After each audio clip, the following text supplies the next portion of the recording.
ETF index mutual funds నేర్చుకుని stock మార్కెట్లో రాణించాలనుకుంటున్నారా? వెంటనే ఈ నెంబర్కి కాల్ చేయండి. నమస్తే గురుగారు. శ్రీమాత్రే నమః. మామూలుగా ఎక్కడైనా చిన్న చిన్న దేవుడి విగ్రహాలు కనుక కనిపిస్తే ఆటోమేటిక్ గా తీసుకోవాలనిపిస్తుంది. అవి తీసుకొని డైరెక్ట్ ఇంటికి తీసుకెళ్లి ఇంట్లో పెట్టుకొని పూజలు చేయొచ్చా? ఒకటండి, ఇప్పుడు దేవుడి విగ్రహం ఎటువంటి దోషము లేదు, ఈ విరగడం కానీ ఏమీ లేదు, చక్కగా తీసుకెళ్ళొచ్చు, తప్పేం కాదు. దేవుడి విగ్రహం దాన్ని మంచిగా శుభ్రంగా కడిగి ఇంట్లో పూజించుకోవచ్చు. కానీ దానికి ఏదైనా దోషం ఉంటే మాత్రం తీసుకెళ్ళకూడదు. రెండవది, దేవుడి విగ్రహాలు అనే కదా మనకు కొంతమంది కొన్ని వస్తువులు దొరుకుతుంటాయి. ఎక్కడికో వెళ్తారు, అక్కడ ఏదో వస్తువు దొరుకుతుంది. ఒక్కొక్కసారి ఆ వస్తువుని కొన్ని పిశాచాలు ఆశ్రయించుంటాయి. దేవుని విగ్రహాన్ని ఆశ్రయించవు కానీ ఆ పిశాచాలు ఆశ్రయించుంటాయి. అంటే ఎవరికి ఏదో దొరికింది, సంథింగ్ శంఖం లాగో ఏదో ఒకటి దొరికింది. ఆయము గనక మారితే, మనకి దక్షిణాయనం ఉత్తరాయణం అంటుంటారు, ఆయం మారే వరకు కూడా ఎవరో దాన్ని ముట్టుకోలేదు కానీ వీళ్ళకి దొరికింది. దాని లోపల పిశాచం ఆల్రెడీ ఉంటుంది. అది తీసుకున్నప్పటి నుంచి మీకు నెగిటివ్ కనిపిస్తుంది అంటే దాన్ని పడేయడం బెస్ట్. రెండోది ఏంటంటే, ఏ వస్తువు మీకు దొరికినా ఆ వస్తువు మీకు ఒకటి యోగం ఉంటుంది. ఇప్పుడంటే ఆ దేవతామూర్తిని మీరు ఇప్పుడు ఇందాక అనుకున్నాం మనం, ఒక విగ్రహం దొరికితే ఏంటంటే దొరికింది, మీరు దానికి రుణపడి ఉన్నారు, ఆ దేవతకు రుణపడి ఉన్నారు కాబట్టి అనుకుని పూజ చేయడం వేరు. జనరల్గా వేరే వస్తువులు మాత్రం ఒక్కొక్కసారి వాటి వల్ల ఇబ్బంది కూడా వస్తుంది. కాబట్టి ఆ వస్తువు మీరు తీసుకున్నప్పటి నుంచి కొంచెం అబ్జర్వేషన్లో ఉండాలి, మీ లైఫ్లో ఎలా ఉందనేది. ఆ అబ్జర్వేషన్స్ మీకు విషయాన్ని చెప్పేస్తాయి. అంటే లైఫ్ లో అన్ని మార్పులు జరుగుతాయా? కష్టాలన్నీ ఖచ్చితంగా మొదలవుతూ ఉంటాయి. అంటే ఇక్కడ కష్టాలు మొదలవడానికి ఆ వస్తువు ఒకటే కాదు, దశ మారిందా, అంతర్దశ మారిందా, ఇల్లు మారారా. ప్రధానంగా ఇల్లు మారినప్పుడు చాలా చేంజ్ వస్తుంది మనకి. అంటే వాళ్ళకి లైఫ్ బాగుంటుంది, కొంతమందికి ఇబ్బంది ఉంటుంది. బికాస్ ఆఫ్ ఇల్లు అనేది కేవలం ఏదో 4 గోడలు అనుకుంటాం, అలా కాదు. అష్టదిక్పాలకులు ఉంటారు. తూర్పుకి సూర్య భగవానుడు, ఆగ్నేయానికి అగ్ని, దక్షిణానికి యముడు, నైరుతికి నిరుతుడు, పడమరకి మనకి వరుణుడు, వాయువ్యానికి చంద్రుడు, అదేవిధంగా వాయుదేవుడు చంద్రుడు కూడా, ఉత్తరానికి బుధుడు అండ్ కుబేరుడు, అదేవిధంగా ఈశాన్యానికి గ్రహాలు చూసుకుంటే గురుకేతువులు, తూర్పుకి రవి, ఆగ్నేయానికి శుక్రుడు, దక్షిణానికి కుజుడు, వాయువ్యానికి నైరుతికి రాహువు, వాయువ్యానికి చంద్రుడు, పడమరకేమో మన శని, ఉత్తరానికి బుధుడు. ఇలాగా అష్టదిక్పాలకులు ఉంటారు, నవగ్రహాలు ఉంటాయి, 45 మంది దేవతాసురులు ఉంటారు. కాబట్టి దిగ్దేవతలు అందరూ ఉంటారు. కాబట్టి అదొక ప్యాక్ లాగా, మీరు సరైన ఇల్లు కట్టుకున్నారు అంటే అది మీకు రక్షిస్తుంది. అక్కడ అంటే మీరు అన్నట్టు ఎక్కడి నుంచి స్టార్ట్ అవుతుంది అంటే ఇల్లు నుంచి స్టార్ట్ ఇల్లు అవుతుంది. నుంచే స్టార్ట్ అవుతుందండి. ఎగ్జాక్ట్లీ. మనం పూజ చేసే మందిరంలో కూడా ఏమన్నా చిన్నవి ఇలా ఇది ఏమన్నా మీరు అన్నట్టు కొంచెం ఏదన్నా బ్రేక్ అయినా కూడా వాటిని వెంటనే తీసేయాలి. వాటిని తీసుకెళ్ళి నదిలో కానీ ఏదైనా ఆలయంలో కానీ ఇవ్వడం మంచిది. నేను విగ్రహం ఏదో వేరు కాదు, మీరు విగ్రహం ఒకటే. దేవతామూర్తి అందులోకి ఆవాహింపబడ్డప్పుడు, ఇప్పుడు చిన్న ఎగ్జాంపుల్ అండి, మనం చినిగిన వస్త్రం వేసుకుంటామా? లేదు కదా.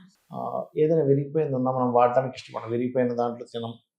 చినిగిన వస్త్రం వేసుకోం. ఏదైనా డ్యామేజ్ అయితే దాన్ని వాడం మనం, డ్రెస్ కానీ వాహనం కానీ ఏదైనా. అలాంటప్పుడు దేవతని అందులోకి ఆవాహనం చేస్తున్నాం. దోషం ఉన్నటువంటి విగ్రహంలోకి ఎలా ఆవాహనం చేస్తావు?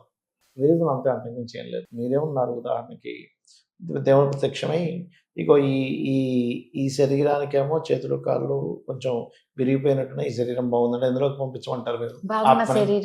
బాగున్న శరీరంలోకి మన ఆత్మను పంపించమని అడుగుతాం. మరి అలాంటప్పుడు విరిగినటువంటి దాంట్లోకి మనం ఎలా ఆవాహనం చేస్తాం? ఒక చిన్న లాజిక్ అర్థం చేసుకుంటే అసలు విరిగింది ఎందుకు ఉండాలి, ఉండకూడదు అర్థమైపోతుంది. కరెక్ట్ గా చెప్పారు.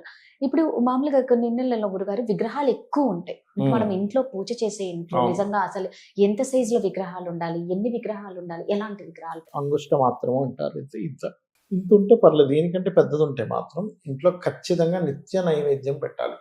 నిత్య నైవేద్యం అంటే అమ్మవారి కోసము, స్వామివారి కోసం ప్రత్యేకంగా మీరు ఏదైనా వండి పెట్టడం ఒకటి. అంత స్తోమత లేదండి మాకు, మేము వండుకోవడానికి సరిపోదు, చాలా పేదవాళ్ళము, కానీ మా ఇంట్లో మా తాతలు ముత్తాతల నుంచి ఆ విగ్రహాలు ఉండిపోయి అన్నప్పుడు మీరు వండిన అన్నాన్ని పెట్టండి డైరెక్ట్గా అక్కడ. స్వామివారి కోసమే వండుతున్నాను, కాకపోతే మీరు ప్రసాదంగా వండుతున్నాము, నైవేద్యం పెట్టేటప్పుడు ఖచ్చితంగా స్నానం చేసి వంట వండాలి.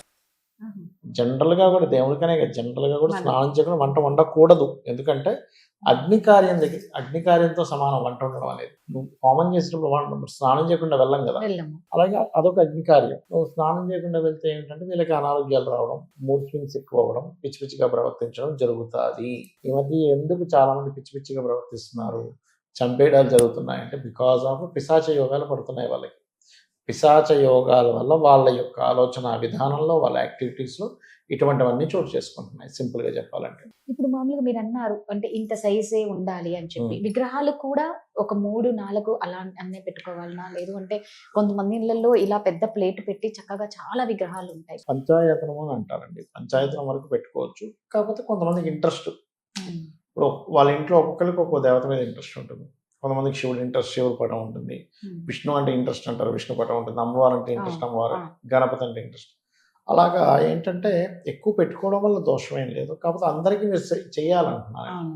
ఓ 5-6 విగ్రహాలు ఉన్నాయి, మరి అందరికీ మీరు రోజు అభిషేకం చేసి శుభ్రపరిచి వాడికి పంచోపచార పూజ చేసి నైవేద్యం పెట్టి ఆవాహన మంత్రం చేసి అన్నీ చేస్తున్నారు లేదా? ఎందుకంటే ఏదైనా ఒక దాన్ని మనం సరిగ్గా దాన్ని వినియోగించుకున్నప్పుడు దాని రిజల్ట్ కూడా అలా వస్తుంది. ఊరికే పెట్టుకుని ఏం చేసుకుంటారు మీరు? ఇప్పుడు మామూలుగా దేవుడి ఫొటోస్ కూడా ఒకే ఫోటోనే దేవుడి పట్టంలో మనం చూస్తే ఎన్ని ఉంటాయో గురుగారు. అన్ని పెట్టుకోవడం కన్నా ఒక ముఖ్యంగా 3 పటాలు పెట్టుకోవచ్చు అంటే ఏం పెట్టుకోవచ్చు. ఇప్పుడు జనరల్గా ఏంటంటే మనకి ఆది శంకరాచార్యులు వారు పంచాయతనం ఇచ్చారు. అమ్మవారు, శివుడు, స్కందుడు, అదేవిధంగా సూర్య భగవానుడు, నారాయణుడు, లక్ష్మి, ఇట్లా అవి వరకు ఓకే.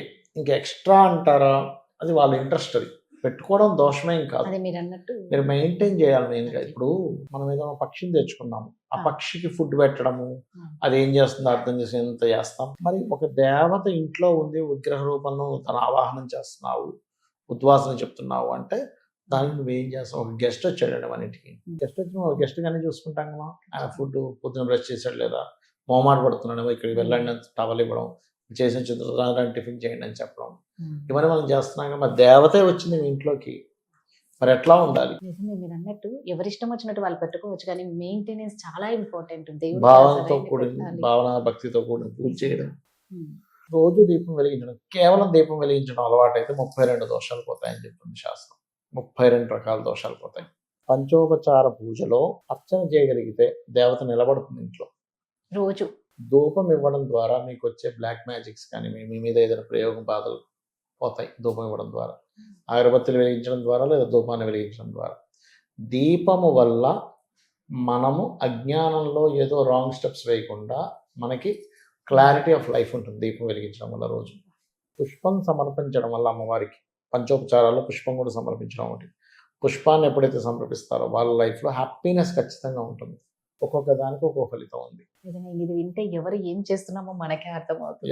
Exactly. చక్కగా చెప్పారు గురుగారు. ధన్యవాదాలు. శ్రీమాత్రే నమః.